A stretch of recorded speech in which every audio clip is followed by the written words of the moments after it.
서울 근교의 오래된 주택가, 이른 새벽 5시였습니다. 골목마다 아직 어둠이 가시지 않은 시간이었죠. 하지만 영자의 집 부엌만큼은 벌써 환하게 불이 켜져 있었습니다.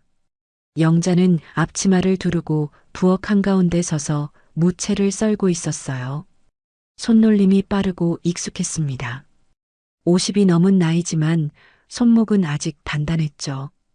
평생을 이렇게 살아왔으니까요.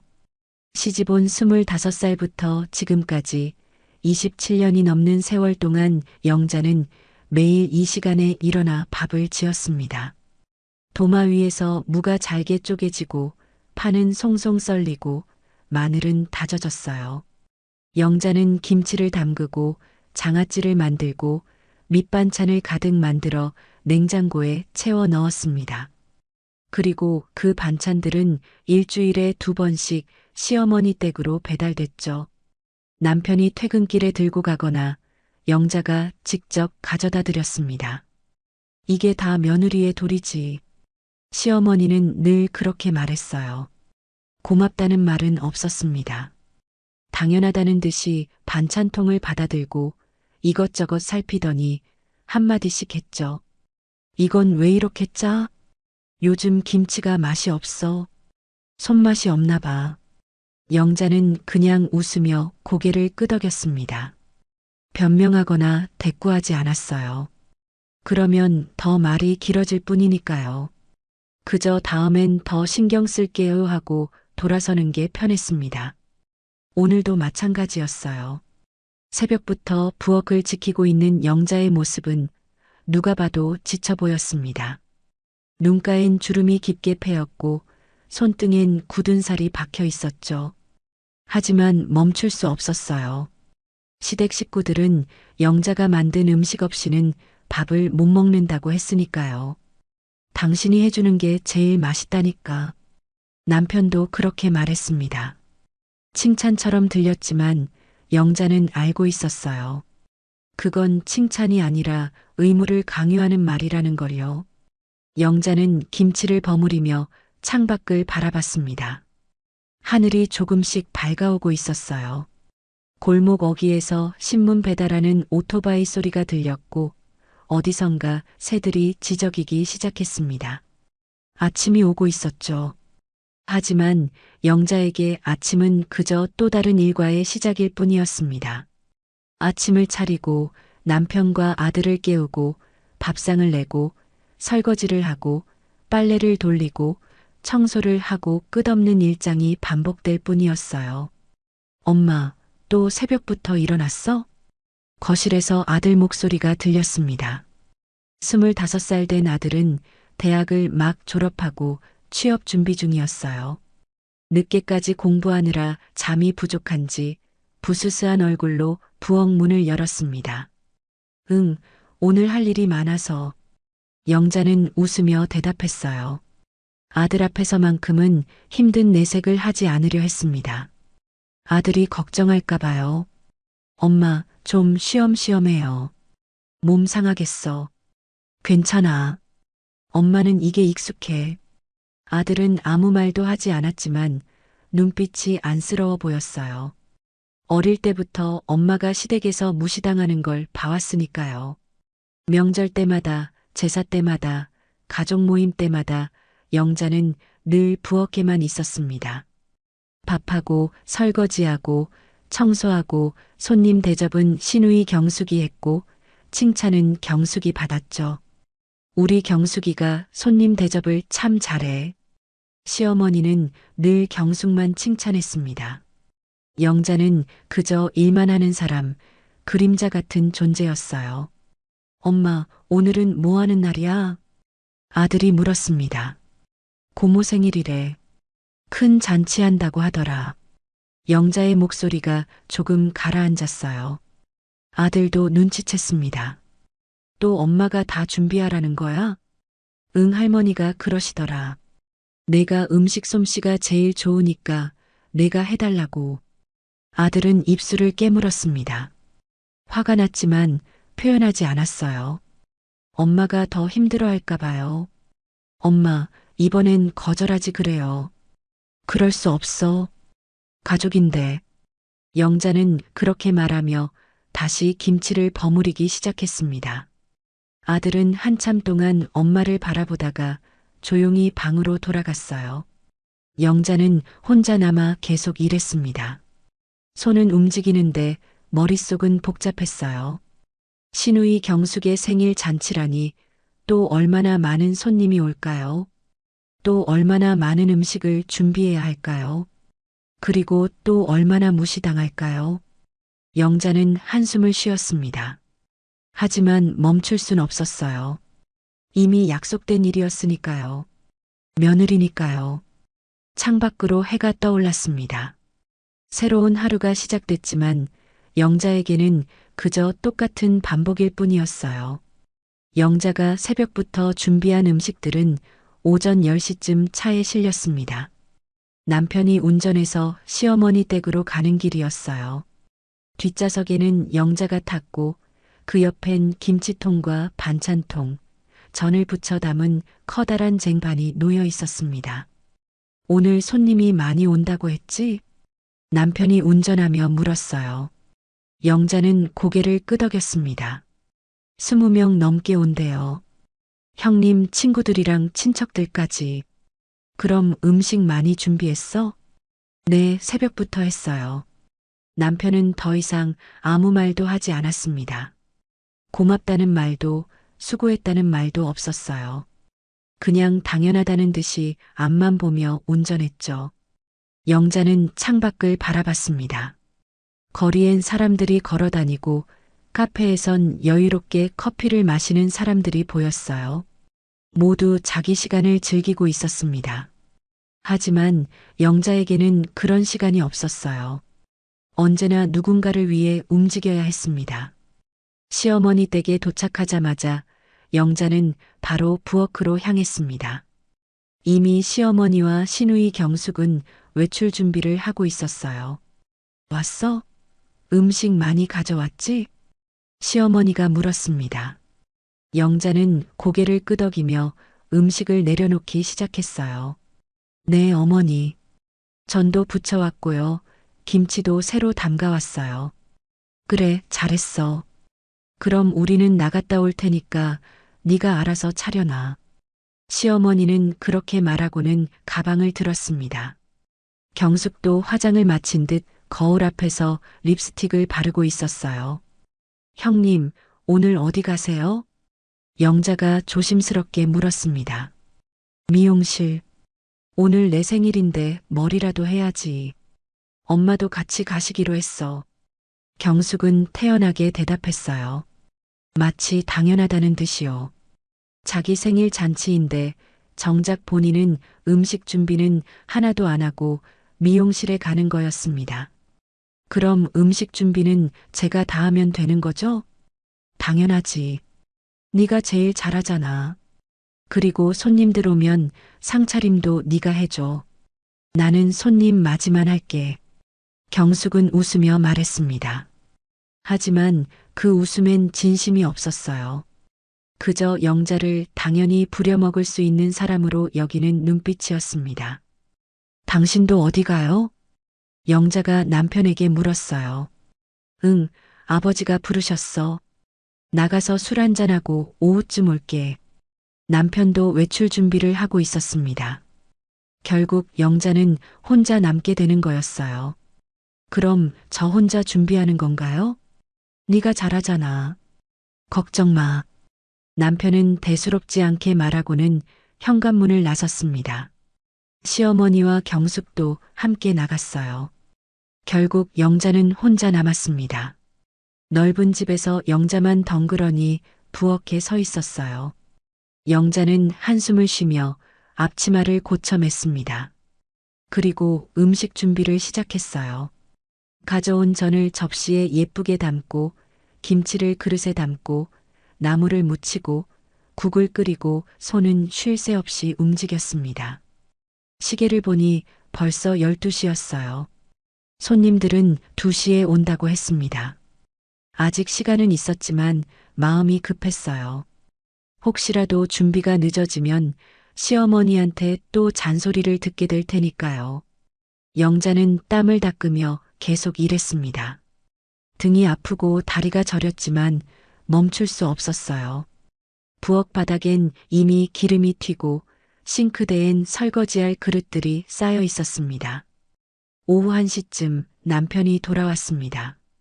하지만 남편은 부엌으로 오지 않고 거실 소파에 앉았어요. 텔레비전을 켜고 편하게 앉아 있었습니다. 여보, 물 좀 갖다 줘. 남편이 큰 소리로 말했어요. 영자는 손을 씻고 물을 따라 거실로 갔습니다. 준비는 잘 되고 있어? 네, 거의 다 됐어요. 그래, 손님들 오면 잘 대접해. 오늘 누나 생일인데 실수하면 안 돼. 남편은 그렇게 말하고는 다시 텔레비전을 봤습니다. 영자를 도와줄 생각은 전혀 없었어요. 그저 영자가 알아서 다 하길 바랄 뿐이었습니다. 영자는 다시 부엌으로 돌아갔어요. 가슴이 답답했지만 표현할 곳이 없었습니다. 누구에게 말해봤자 며느리니까 당연한 거 아니야? 하는 대답만 돌아올 테니까요. 오후 2시 손님들이 도착하기 시작했습니다. 시어머니와 경숙도 미용실에서 돌아왔어요. 머리를 곱게 손질하고 화장을 진하게 한 모습이었습니다. 어머, 경숙아. 오늘 너무 예쁘다. 생일 축하해요. 손님들이 현관에서 떠들썩하게 인사를 나눴어요. 경숙은 웃으며 손님들을 맞이했습니다. 시어머니도 옆에서 흐뭇하게 웃고 있었죠. 하지만 부엌에선 영자가 혼자 분주하게 움직이고 있었습니다. 접시를 나르고 음식을 차리고 손님들이 앉을 자리를 정리하고 땀이 등을 타고 흘렀지만 멈출 수 없었어요. 야, 거기 물 좀 더 갖다 줘. 김치 더 없어? 손님들이 이것저것 요구했습니다. 영자는 그저 네, 네 하며 뛰어다녔어요. 거실에선 경숙이 손님들과 즐겁게 이야기를 나누고 있었습니다. 웃음소리가 집 안가득 울려 퍼졌죠. 하지만 부엌에선 영자만 혼자 외로이 일하고 있었습니다. 영자는 문득 거울에 비친 자신의 모습을 봤어요. 땀에 젖은 머리, 지친 얼굴, 구부정한 어깨 자신이 초라해 보였습니다. 나는 대체 뭘 위해 이러고 있는 걸까? 그런 생각이 들었지만 곧 고개를 저었어요. 생각할 시간도 없었습니다. 아직 해야 할 일이 많았으니까요. 잔치는 오후 5시가 넘어서야 끝났습니다. 손님들이 하나둘 떠나고 거실엔 경숙과 시어머니 그리고 몇몇 친척들만 남아 있었어요. 모두 편하게 소파에 앉아 수다를 떨고 있었습니다. 오늘 음식 정말 맛있었어. 그러게요. 경숙 씨가 직접 준비했어요? 친척 한 명이 물었습니다. 경숙은 겸손한 척 손을 저었어요. 아니에요. 제가 어디 그런 솜씨가 있어요. 우리 동생 와이프가 다 준비했죠. 아, 며느리가 준비했구나. 그래도 경숙 씨 덕분에 잘 먹었어요. 결국 칭찬은 경숙에게만 돌아갔습니다. 영자는 부엌에서 설거지를 하며 그 소리를 들었어요. 손은 계속 움직였지만 마음 한편이 쓰라렸습니다. 싱크대엔 접시가 산더미처럼 쌓여 있었어요. 손님이 20명이 넘었으니 당연한 일이었죠. 영자는 묵묵히 설거지를 했습니다. 손이 미끄럽고 허리가 아팠지만 쉴 수 없었어요. 야, 설거지는 나중에 해도 되는데. 시어머니가 부엌으로 들어오며 말했습니다. 하지만 그건 영자를 배려하는 말이 아니었어요. 케이크 자르려고 하니까 접시 좀 빨리 씻어줘. 깨끗한 접시 없잖아. 네, 어머니. 지금 씻고 있어요. 영자는 서둘러 접시를 닦아 건넸습니다. 시어머니는 접시를 받아들고 다시 거실로 나갔어요. 잠시 후 거실에서 노랫소리가 들렸습니다. 생일 축하 노래였어요. 손님들이 함께 부르고 있었죠. 생일 축하합니다. 생일 축하합니다. 사랑하는 경숙 씨의 생일 축하합니다. 박수 소리가 들렸고 경숙의 웃음소리가 집안을 가득 채웠습니다. 영자는 부엌 문틈으로 슬쩍 바깥을 봤어요. 경숙이 커다란 케이크 앞에 서서 촛불을 끄고 있었습니다. 시어머니가 옆에서 어깨를 감싸 안으며 축하해주고 있었죠. 우리 딸 생일 축하해. 엄마 고마워요. 경숙과 시어머니는 서로 껴안았습니다. 따뜻한 모녀의 모습이었어요. 하지만 그 장면을 보는 영자의 마음은 차가웠습니다. 자신은 저 자리에 낄 수 없다는 걸 알고 있었으니까요. 영자는 다시 설거지에 집중했습니다. 물소리가 귓가에 울렸고 손은 기계처럼 움직였어요. 생각하지 않으려 했습니다. 생각하면 눈물이 날 것 같았으니까요. 영자야, 나와서 케이크 좀 나눠줘. 시어머니가 불렀습니다. 영자는 손을 씻고 거실로 나갔어요. 케이크는 이미 조각조각 잘려 있었고 손님들은 접시를 들고 기다리고 있었습니다. 영자는 케이크를 접시에 담아 손님들에게 나눠줬어요. 모두 고맙다는 말도 없이 받아들고 맛있게 먹었습니다. 경숙은 제일 큰 조각을 받아들고 친구들과 사진을 찍고 있었어요. 오늘 정말 행복해. 다들 와줘서 고마워. 경숙이 말했습니다. 손님들은 박수를 치며 축하해줬죠. 영자는 그 모습을 보며 조용히 부엌으로 돌아갔습니다. 아무도 영자를 찾지 않았어요. 저녁 7시가 되어서야 손님들이 모두 떠났습니다. 집안은 어질러져 있었고 설거지는 아직 반도 끝나지 않았어요. 영자는 지친 몸을 이끌고 다시 설거지를 시작했습니다. 당신 이제 그만하고 집에 가자. 남편이 현관에서 신발을 신으며 말했습니다. 설거지는 다 안 끝났는데요.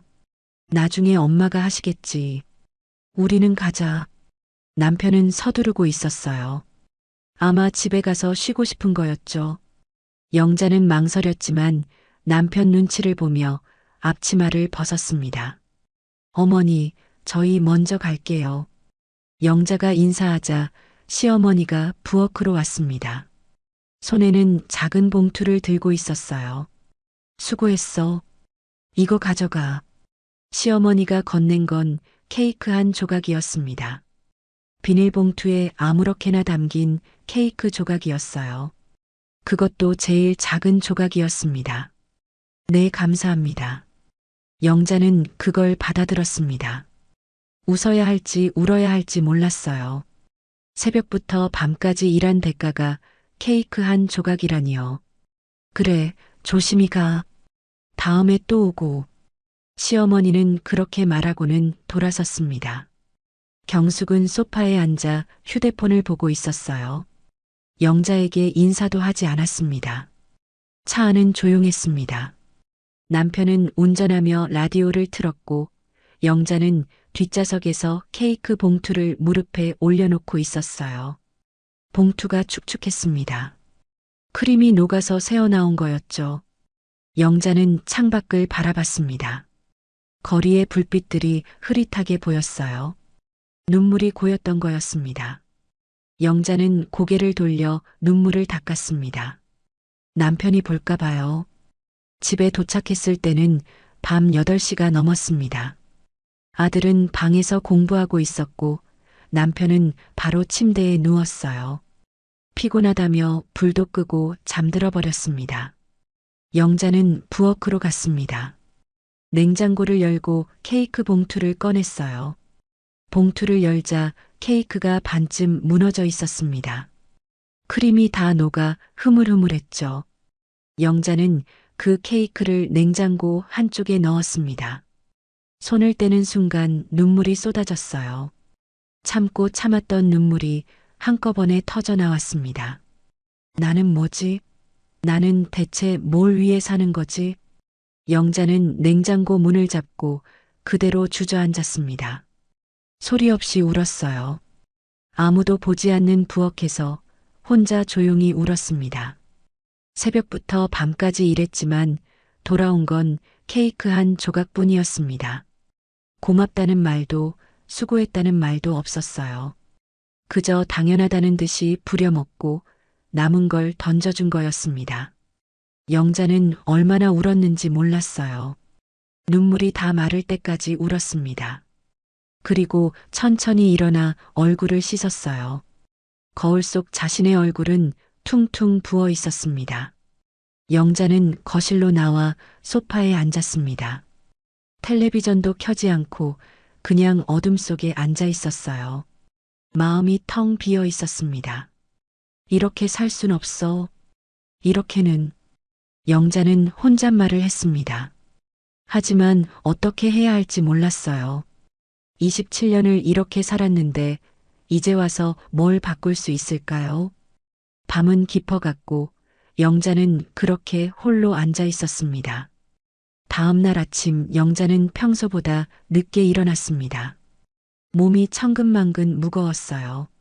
어젯밤 늦게까지 울고 제대로 잠을 못 잔 탓이었죠. 거울을 보니 눈이 붓고 얼굴이 헬쑥했습니다. 부엌으로 가니 남편은 이미 식탁에 앉아 있었어요.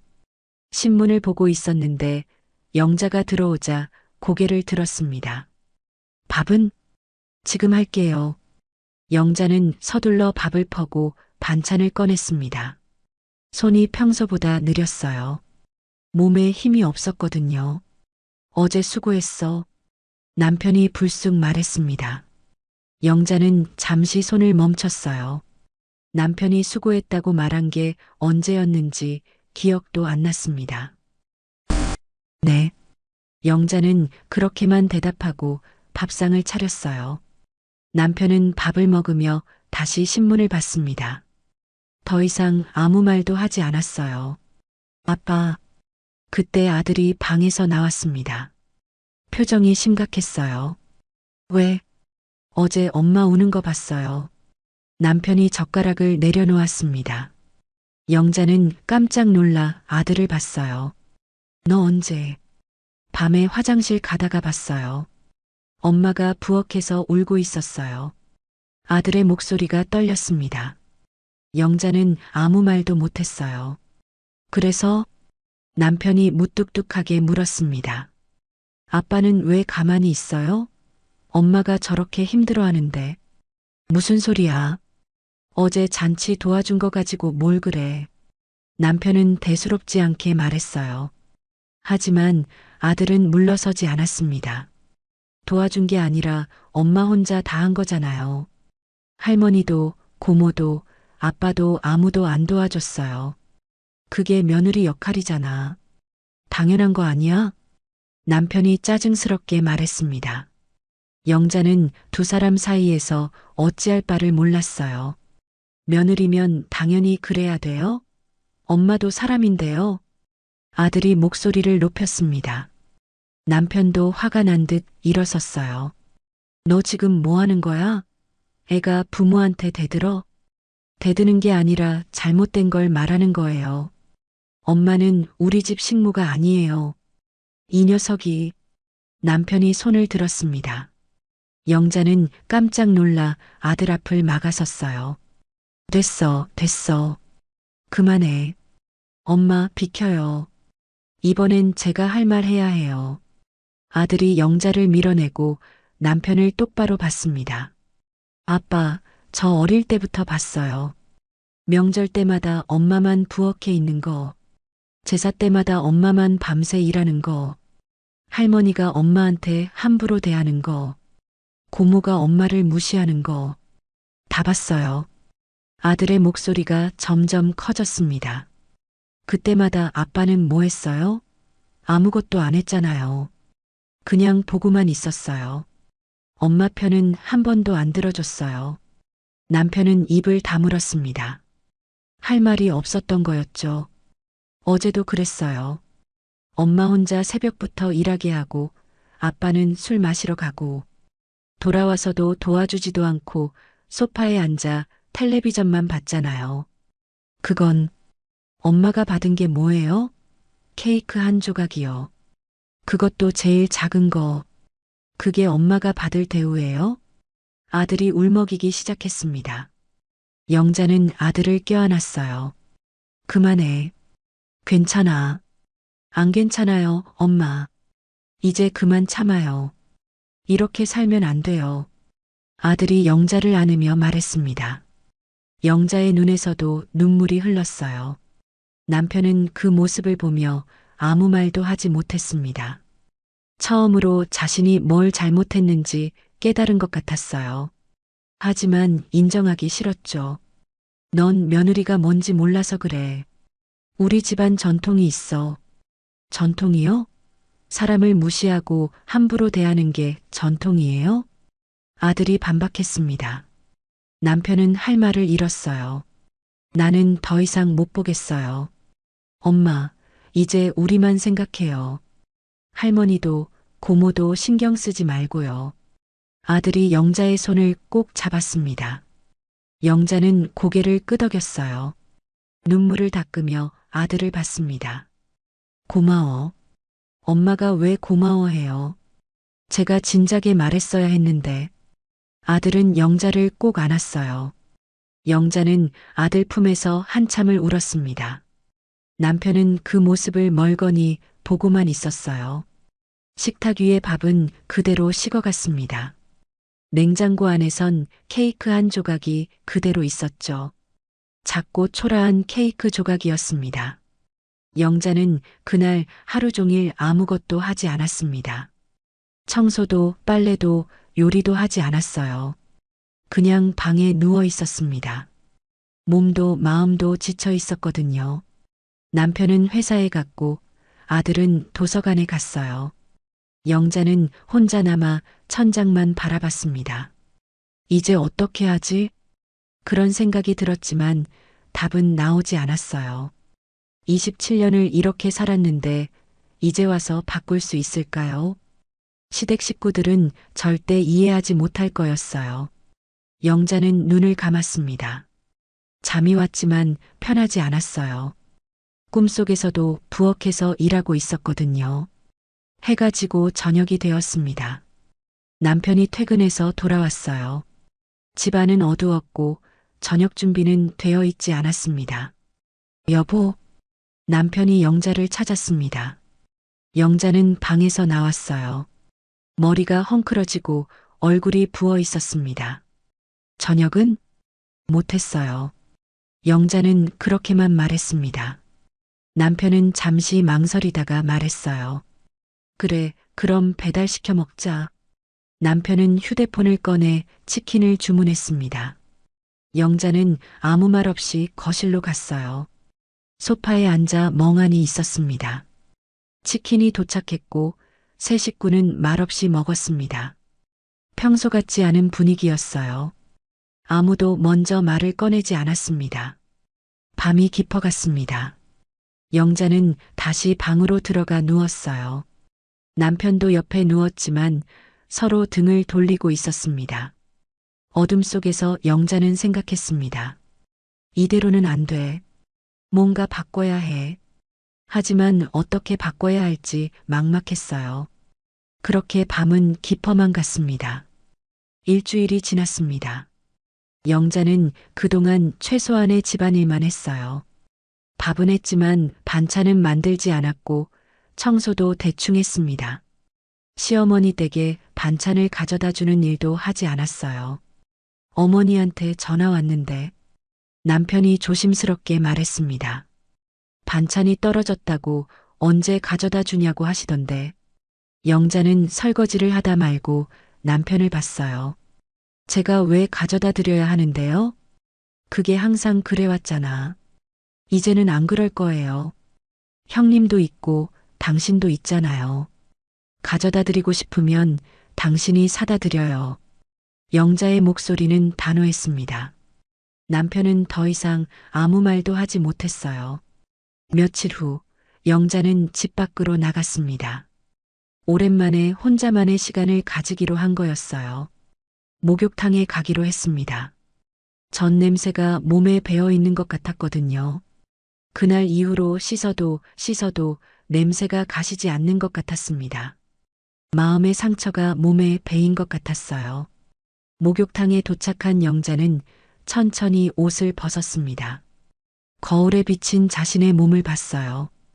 여기저기 멍이 들어 있었습니다. 부엌일을 하다 생긴 상처들이었죠. 탕 안으로 들어가니 김이 자욱했습니다. 뜨거운 물에 몸을 담그자 조금 편해지는 것 같았어요. 영자는 눈을 감고 깊게 숨을 쉬었습니다. 얼마나 지났을까요? 갑자기 어지러움이 밀려왔습니다. 머리가 핑 도는 것 같았어요. 영자는 탕 가장자리를 붙잡으려 했지만 손에 힘이 없었습니다. 이러면 안 되는데. 그런 생각을 하는 순간 영자는 그대로 쓰러졌습니다. 물소리가 크게 들리고 주변이 온통 하얗게 보였어요. 어머, 저기 사람 쓰러졌어요. 빨리 도와주세요. 목욕탕 안이 순식간에 소란스러워졌습니다. 여러 사람이 달려와 영자를 부축했어요. 영자는 정신이 흐릿했지만 누군가 자신을 안아올리는 걸 느꼈습니다. 괜찮으세요? 정신 차리세요. 한 여자가 영자의 뺨을 가볍게 두드렸습니다. 영자는 천천히 눈을 떴어요. 앞에 서너 명의 여자들이 걱정스러운 얼굴로 자신을 내려다보고 있었습니다. 정신 차리셨네요. 깜짝 놀랐잖아요. 죄송해요, 제가. 아니에요. 과로하신 것 같은데 괜찮으세요? 여자들은 영자를 휴게실로 옮겨줬습니다. 시원한 물도 가져다 주고 수건으로 몸을 덮어줬어요. 모두 부잣집 사모님처럼 보이는 사람들이었습니다. 많이 힘드셨나 봐요. 얼굴이 너무 창백해요.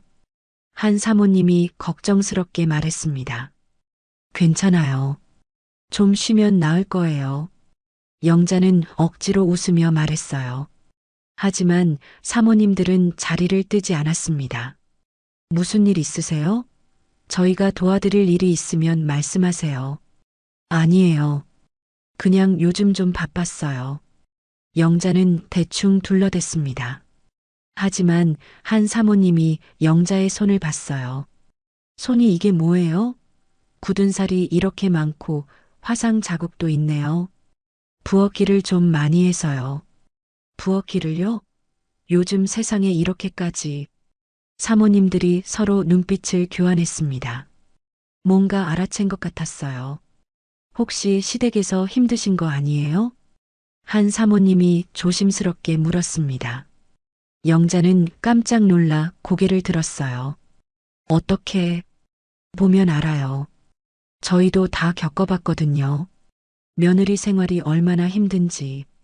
사모님들은 고개를 끄덕였습니다. 다들 비슷한 경험이 있는 것 같았어요.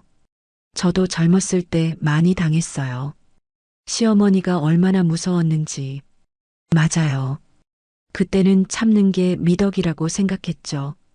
사모님들이 자신들의 이야기를 꺼내기 시작했습니다. 영자는 그 이야기를 들으며 조금씩 마음을 열었어요. 저는 일주일 전에 형님 생일 잔치 준비를 혼자 다 했어요. 새벽부터 밤까지요. 영자가 입을 열었습니다. 사모님들은 조용히 들어줬어요. 그런데 받은 건 케이크 한 조각뿐이었어요. 그것도 제일 작은 거요. 영자의 목소리가 떨렸습니다. 사모님들은 안타까운 표정을 지었어요. 세상에 그건 너무하네요. 형님이라면 시누이 분이신 거죠? 네. 형님은 항상 저를 무시해요. 집안에선 잘난 척하면서 저한테는 막 대하죠. 영자는 그동안 참았던 이야기를 쏟아냈습니다. 사모님들은 고개를 끄덕이며 들어줬어요. 우리도 이 동네에서 오래 살았는데 요즘 들리는 소문이 있더라고요. 한 사모님이 말을 꺼냈습니다. 어떤 여자분이 기업 납품일로 사기를 쳤다는 소문이요. 50 중반쯤 되는 분인데 여러 업체에서 돈을 떼어 먹었다고 하더라고요. 맞아요. 저희 남편 친구 회사도 피해를 봤대요. 납품 계약 건으로 돈을 받아놓고 물건은 안 보내고. 다른 사모님도 거들었습니다. 그 사람이 이 동네에 산다고 들었어요. 근처 어디인가. 영자는 가슴이 철렁했습니다. 혹시 경숙 이야기인가 싶었거든요. 혹시 그 사람 이름이 뭔지 아세요? 이름까지는 모르겠는데 55쯤 되고 회사 이름이 뭐였더라. 기억이 안 나네요. 사모님들은 고개를 갸우뚱했습니다. 영자는 조심스럽게 물었어요. 혹시 경숙이라는 이름 들어보셨어요? 그 말에 한 사모님이 손뼉을 쳤습니다. 맞아요. 경숙. 그 이름이었어요. 어머, 혹시 그분 아세요? 영자는 입술을 깨물었습니다. 제 형님이에요. 신우이요. 순간 사모님들이 조용해졌습니다. 서로 눈빛만 교환했어요. 아, 그러시구나. 이거 난처한데. 아니에요. 괜찮아요. 오히려 알려주셔서 감사해요. 영자가 말했습니다. 사모님들은 망설이다가 입을 열었어요. 사실 저희 남편들이 증거를 모으고 있어요. 고소하려고요. 그런데 그분이 워낙 교묘하게 해서 증거 찾기가 쉽지 않대요. 서류를 잘 숨겨놨나 봐요. 집에 있을 수도 있고. 영자는 가만히 듣고 있었습니다. 머릿속이 복잡했어요. 경숙이 그런 일을 하고 있었다니요. 혹시 도움이 필요하시면 연락 주세요. 영자가 말했습니다. 사모님 한 명이 명함을 꺼내 건넸어요. 정말요? 하지만 가족인데 괜찮으시겠어요? 네. 잘못된 일은 잘못된 거니까요. 영자의 목소리는 단호했습니다. 사모님들은 고개를 끄덕였어요. 영자는 목욕탕을 나오며 생각했습니다. 이게 기회일지도 몰라. 경숙의 추악한 실체를 밝혀낼 기회. 그리고 자신이 당한 모욕을 갚을 기회요. 집으로 가는 길, 영자의 발걸음은 처음으로 가벼웠습니다. 그날 밤 영자는 잠을 이룰 수 없었습니다. 목욕탕에서 들은 이야기가 머릿속을 맴돌았어요. 경숙이 사기를 쳤다니 집안에서는 그렇게 의젓한 척하면서요. 영자는 침대에서 일어나 거실로 나갔습니다. 냉장고를 열자 그날 받았던 케이크 조각이 그대로 있었어요. 이제는 완전히 말라비틀어진 케이크였습니다. 이게 내가 받은 대가였지. 영자는 케이크를 꺼내 쓰레기통에 버렸습니다. 더 이상 보고 싶지 않았어요. 다음 날 영자는 사모님들에게 전화를 걸었습니다. 떨리는 손으로 명함에 적힌 번호를 눌렀어요.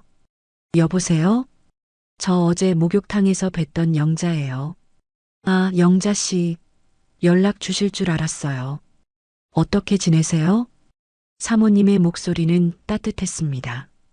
제가 도울 수 있는 게 있을 것 같아서요. 정말요?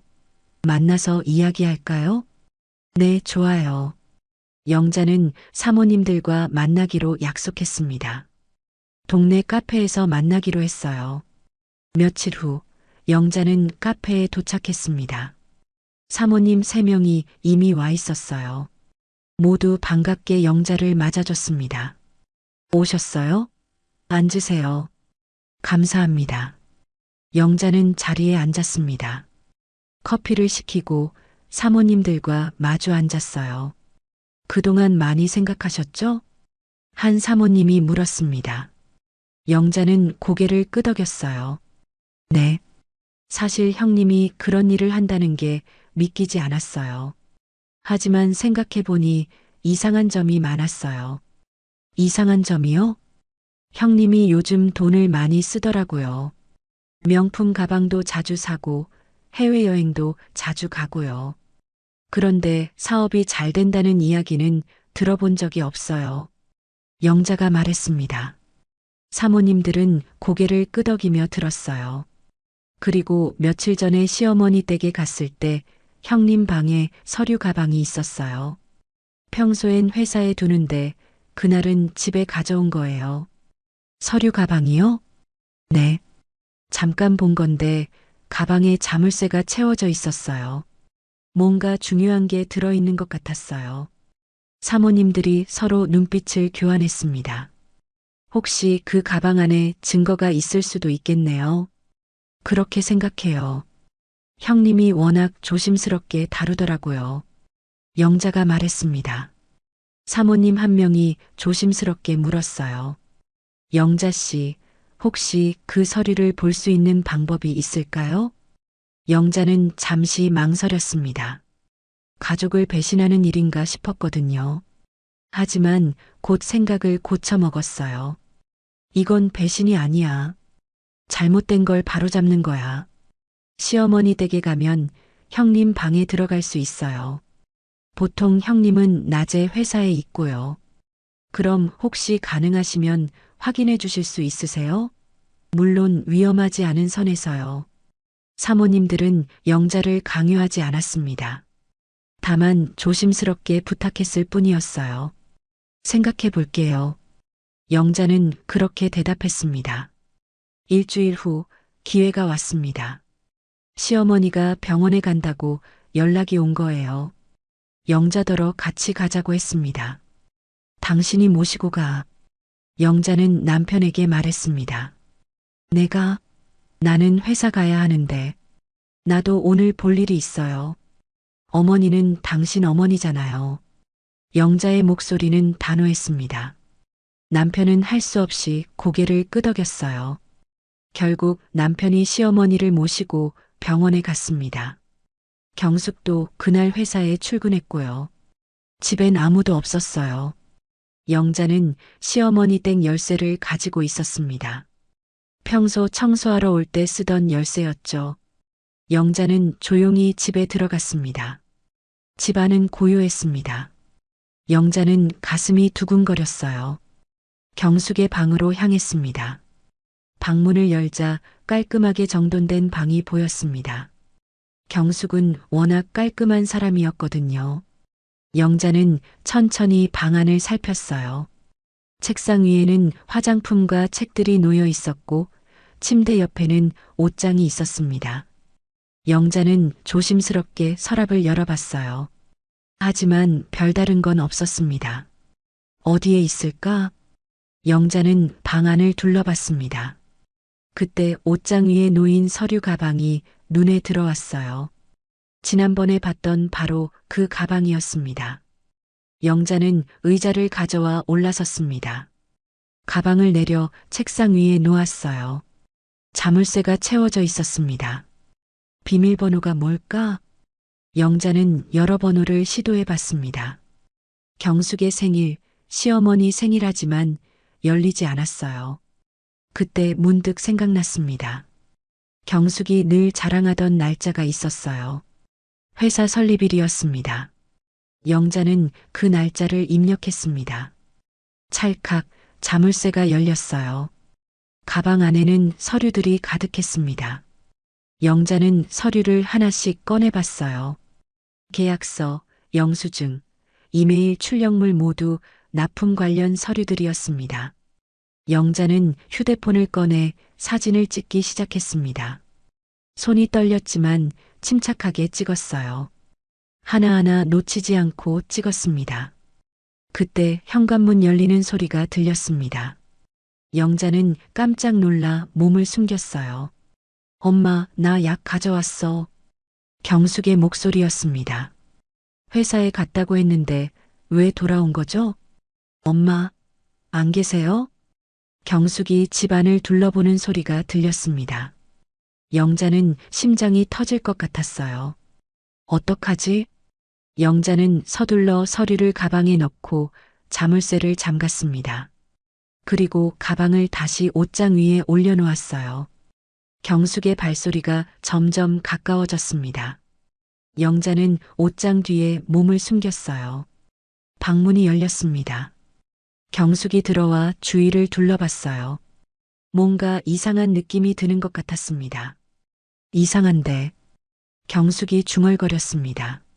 하지만 곧 방을 나갔어요. 약을 놓고 다시 나가는 소리가 들렸습니다. 현관문이 닫히는 소리가 들렸습니다. 영자는 한참을 기다렸다가 조심스럽게 밖으로 나왔어요. 다리가 후들거렸습니다. 하지만 해냈어요. 증거 사진을 찍는데 성공한 거였습니다. 영자는 서둘러 집을 나왔습니다. 밖으로 나오자 햇빛이 눈부셨어요. 영자는 가슴을 쓸어내렸습니다. 휴대폰 속엔 경숙의 비리를 증명할 사진들이 가득했습니다. 이제 다음 단계로 넘어갈 때였어요. 영자는 사모님들에게 전화를 걸었습니다. 증거를 찾았어요. 사흘 후 영자는 사모님들과 다시 만났습니다. 이번엔 조용한 식당 개인실이었어요. 사모님들뿐만 아니라 변호사 한 명도 함께 있었습니다. 영자 씨, 정말 고생하셨어요. 사모님들이 영자의 손을 꼭 잡았습니다. 영자는 휴대폰을 꺼내 사진들을 보여줬어요. 변호사는 하나하나 꼼꼼히 살펴봤습니다. 표정이 점점 진지해졌어요.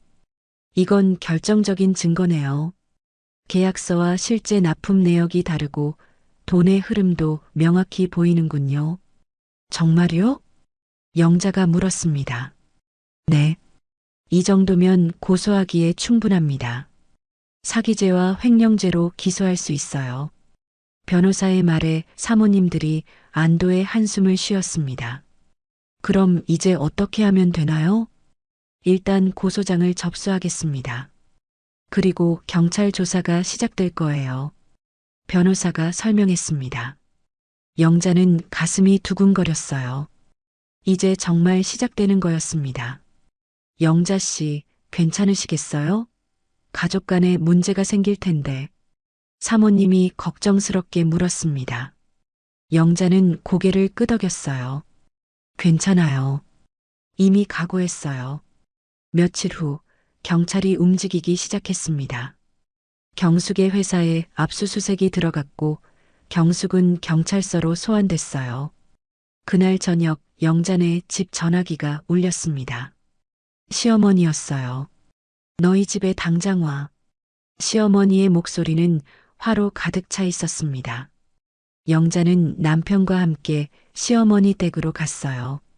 집에 도착하니 시어머니와 경숙이 거실에 앉아 있었습니다. 경숙의 얼굴은 창백했고 시어머니는 분노로 떨고 있었어요. 앉아. 시어머니가 차갑게 말했습니다. 영자와 남편은 소파에 앉았어요. 경숙이가 경찰서에 갔다 왔어. 고소당했대. 시어머니가 말했습니다. 남편이 놀라 경숙을 봤어요. 누나, 무슨 일이야? 사업관계로 오해가 있었어. 경숙이 떨리는 목소리로 말했습니다. 오해가 아니에요. 영자가 입을 열었습니다. 모두의 시선이 영자에게 쏠렸어요. 뭐라고? 시어머니가 날카롭게 물었습니다. 형님은 사기를 쳤어요. 여러 회사에서 돈을 받고 물건을 보내지 않았어요. 그리고 친척들까지 끌어들여 돈을 빼돌렸고요. 영자의 목소리는 단호했습니다. 경숙이 벌떡 일어섰어요. 너 뭐라고 하는 거야? 내가 뭘 안다고. 다 알아요. 증거도 있어요. 영자가 휴대폰을 꺼내 사진들을 보여줬습니다. 경숙의 얼굴이 하얗게 변했어요. 너 언제 내 방에? 어머니가 병원 가신 날이요. 형님 가방 속 서류를 다 봤어요. 순간 거실이 조용해졌습니다. 시어머니가 떨리는 손으로 영자를 가리켰어요. 너 이 집안을 망치려고 작정했구나. 아니에요. 잘못된 걸 바로잡은 거예요. 잘못된 게 뭐가 잘못됐어. 가족끼리는 감싸줘야지. 시어머니가 소리쳤습니다. 하지만 영자는 물러서지 않았어요. 형님이 한 일은 범죄예요. 여러 사람들이 피해를 봤어요. 그걸 가족이라고 덮어줄 순 없어요. 이 못된 년이. 시어머니가 영자에게 달려들려고 했습니다. 남편이 황급히 막았어요. 어머니, 진정하세요. 진정해? 내 와이프가 우리 집안을 망쳤는데? 시어머니는 울분을 토했습니다. 경숙도 영자를 노려봤어요.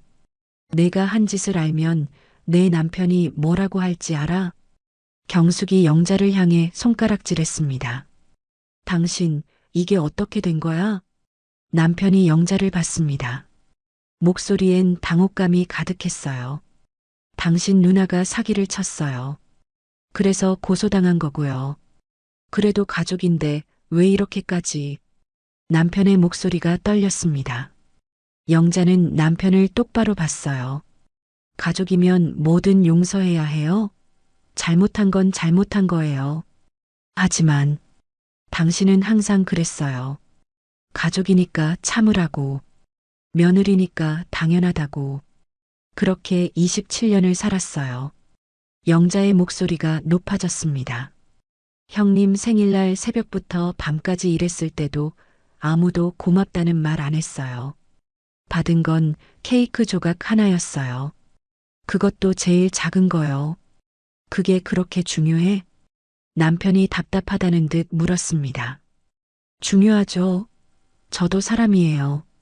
존중받고 싶어요. 영자가 소리쳤습니다. 거실이 다시 조용해졌어요. 저는 더 이상 이렇게 못 살아요. 며느리 역할만 하면서 무시당하고 이용당하고 이제 그만할 거예요. 영자는 일어섰습니다. 남편을 봤어요. 당신이 선택하세요. 저를 계속 이렇게 대할 건지 아니면 제 편에 설 건지요. 남편은 입을 열었다 닫았다를 반복했습니다. 시어머니와 영자 사이에서 갈등하고 있었어요. 당장 이 집에서 나가. 시어머니가 영자를 향해 소리쳤습니다. 좋아요. 나갈게요. 영자는 현관으로 향했습니다. 문을 열고 밖으로 나섰어요. 여보. 남편이 뒤따라 나왔습니다. 영자는 멈춰 섰어요. 미안해. 남편이 말했습니다. 영자는 돌아봤어요. 미안하다고요? 내가 몰랐어. 당신이 얼마나 힘들었는지. 남편의 눈에 눈물이 고였습니다. 나도 잘못했어. 누나만 감싸고 어머니 편만 들고 정작 당신은 돌보지 않았어. 남편이 영자에게 다가왔습니다. 이제라도 바꿀게. 당신 편에 설게. 정말이요? 응. 당신이 옳았어. 누나가 한 일은 잘못된 거야. 그리고 우리 집안이 당신한테 한 것도 잘못됐어. 남편이 영자의 손을 잡았습니다. 영자의 눈에서 눈물이 흘렀어요. 고마워요. 두 사람은 그렇게 집 앞에 서 있었습니다. 집안에선 시어머니와 경숙의 울부짖는 소리가 들렸지만 영자는 더 이상 돌아보지 않았어요. 이제 새로운 시작이었습니다. 영자는 남편과 함께 집으로 돌아갔어요. 발걸음이 가벼웠습니다. 그날 밤 경찰은 경숙을 정식으로 입건했습니다. 증거가 명확했거든요. 경숙의 비리는 결국 세상에 드러났고 그동안 피해를 본 사람들도 하나둘 고소에 동참했어요. 영자는 창밖을 바라봤습니다. 달이 밝게 빛나고 있었어요. 새로운 인생이 시작되는 것 같았습니다. 8챕터. 한 달이 지났습니다. 그동안 많은 일들이 있었어요. 경숙은 구속됐고 재판을 기다리고 있었습니다. 증거가 명확했기에 유죄 판결은 확실했어요. 시어머니는 영자네 집에 연락조차 하지 않았습니다. 화가 많이 난 모양이었어요. 하지만 영자는 괜찮았습니다. 오히려 마음이 편했어요. 남편은 달라졌습니다. 이제는 퇴근하면 집안일을 도왔어요. 설거지도 하고 청소도 했습니다. 영자에게 고맙다는 말도 자주 했고요. 여보, 오늘 저녁은 내가 할게. 남편이 부엌으로 들어가며 말했습니다. 영자는 웃으며 고개를 끄덕였어요. 고마워요. 당연한 거지. 내가 진작에 이렇게 했어야 했는데. 남편은 서툴지만 정성껏 요리를 했습니다. 영자는 거실에 앉아 그 모습을 바라봤어요. 마음이 따뜻해졌습니다. 아들도 기뻐했습니다. 집안 분위기가 달라진 걸 느낀 거죠. 엄마, 요즘 표정이 밝아졌어요. 그래, 내 아빠가 많이 도와줘서 그런가 봐. 다행이에요. 엄마가 행복해 보여서 저도 좋아요. 아들이 영자를 안았습니다. 영자는 아들을 꼭 껴안았어요. 어느 날 사모님들이 영자를 찾아왔습니다. 손에는 꽃다발과 선물 상자를 들고 있었어요. 영자 씨 덕분에 저희가 피해 보상을 받게 됐어요. 정말 감사해요. 용기 내주셔서요. 사모님들은 진심으로 고마워했습니다. 영자는 겸연쩍게 웃었어요. 저도 도움을 받았어요. 선생님들이 계셔서 용기 낼 수 있었어요. 이제 우리 친구로 지내요. 자주 만나요. 네, 좋아요. 영자는 처음으로 자기만의 친구들이 생긴 것 같았어요. 27년 만에요. 그날 저녁 영자는 사모님들과 함께 저녁을 먹었습니다. 웃고 떠들며 즐거운 시간을 보냈어요. 남편도 이해해줬습니다. 당신도 당신 인생 살아야지. 맘껏 즐기고 와. 남편의 말에 영자는 고마웠습니다. 집으로 돌아오는 길, 영자는 하늘을 올려다봤습니다. 별이 빛나고 있었어요. 가슴이 뻥 뚫린 것 같았습니다. 며칠 후 특별한 날이 왔습니다. 영자의 생일이었어요. 53번째 생일이었습니다. 아침에 일어나니 거실에서 맛있는 냄새가 났습니다. 영자는 부엌으로 갔어요. 엄마, 생일 축하해요. 아들이 활짝 웃으며 말했습니다. 식탁 위에는 미역국과 여러 반찬들이 차려져 있었어요. 내가 이걸 다 만들었어? 네. 아빠가 도와줬어요. 남편도 옆에서 웃고 있었습니다. 생일 축하해, 여보. 남편이 영자를 안았어요. 영자의 눈에 눈물이 고였습니다. 고마워요. 정말. 울지 마. 오늘은 좋은 날이잖아. 세 식구는 함께 아침을 먹었습니다. 웃음소리가 집안을 가득 채웠어요. 오후가 되자 초인종이 울렸습니다. 문을 열자 사모님들이 서 있었어요. 손에는 커다란 케이크를 들고 있었습니다. 생일 축하해요, 영자 씨. 어머, 어떻게 오셨어요? 아들분한테 연락받았어요. 같이 축하해주고 싶었거든요. 사모님들이 집 안으로 들어왔습니다. 거실은 순식간에 활기차졌어요. 남편이 케이크를 식탁 위에 놓았습니다. 아들이 촛불을 켰어요. 생일 축하합니다. 생일 축하합니다. 사랑하는 엄마의 생일 축하합니다. 모두가 함께 노래를 불렀습니다. 영자는 촛불 앞에서 눈을 감았어요. 행복하게 해주세요. 그리고 이 순간을 영원히 기억하게 해주세요. 영자는 소원을 빌고 촛불을 불었습니다. 박수 소리가 터져 나왔어요. 케이크를 자르는 순간 영자는 문득 1년 전을 떠올렸습니다. 경숙의 생일날 자신이 받았던 작은 케이크 조각을요. 하지만 지금은 달랐습니다. 온전히 자신을 위한 케이크였어요. 사랑하는 사람들이 함께 축하해주는 생일이었습니다. 엄마, 케이크 맛있어요? 아들이 물었습니다. 응, 정말 맛있어. 세상에서 제일 달콤해. 영자는 웃으며 대답했어요. 진심이었습니다. 저녁이 되자 사모님들은 집으로 돌아갔습니다. 아들도 친구를 만나러 나갔어요. 집엔 영자와 남편만 남았습니다. 여보, 남편이 영자를 불렀습니다. 응? 그동안 정말 미안했어. 당신을 힘들게 해서. 이제 괜찮아요. 이렇게 바꿔줘서 고마워요. 영자가 남편의 손을 잡았습니다. 앞으로는 당신을 가장 우선으로 생각할게. 약속해. 나도 약속할게요. 이제는 나 자신을 위해서도 살겠다고요. 두 사람은 웃으며 서로를 안았습니다. 밤이 깊어갔습니다. 영자는 침대에 누워 천장을 바라봤어요. 마음이 편안했습니다. 냉장고 안에는 생일 케이크가 남아 있었습니다. 큰 케이크였어요. 작은 조각이 아니라 온전한 케이크요. 영자는 눈을 감았습니다. 입가에 미소가 번졌어요. 케이크 한 조각 던져주던 인생에서 이제는 내 생일을 당당히 축하받는구나. 영자의 인생은 달라졌습니다. 더 이상 그림자 같은 존재가 아니었어요. 이제는 빛나는 주인공이었습니다. 창밖으로 달빛이 들어왔습니다. 케이크의 촛불처럼 영자의 새로운 출발을 밝히고 있었어요. 영자는 행복했습니다. 진심으로 행복했습니다. 그리고 이 행복을 지켜나갈 거라 다짐했어요. 새로운 아침이 올 것입니다. 그리고 영자는 그 아침을 당당히 맞이할 것입니다. 더 이상 참지 않고 더 이상 무시당하지 않으며 자신을 사랑하는 영자로 살아갈 것입니다.